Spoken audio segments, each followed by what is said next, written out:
Senegal's opposition leader and presidential hopeful has been charged with plotting an insurrection and other offences. The state prosecutor says Ousmane Sonko will remain in custody after being detained on Friday. The new charges come weeks after he was sentenced to 2 years in prison on separate allegations of corrupting the youth. That ruling sparked nationwide protests. Sonko says the case against him was politically motivated.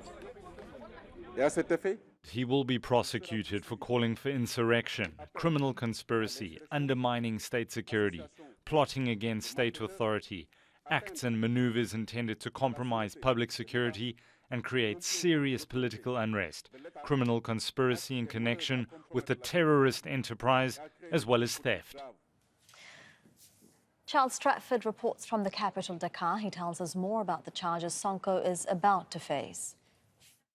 They include conspiracy against the state, calling for insurrection, association with people who are associated with so-called terror organisations, and undermining state security. His supporters say this is just the latest episode in years of intimidation.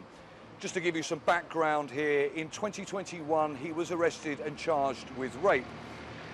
In June of this year, those charges were dropped and he was found guilty of what was described as corruption of the youth.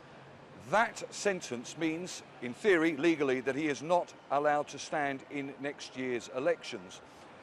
The situation began to diffuse. He was serving effectively his 2-year term at his house, and it's understood that's because the authorities here say had he have gone to jail, the situation would have got too out of control. It was seen as being too inflammatory among his supporters. Bear in mind that over the last 2 years, over 40 people have been killed in demonstrations.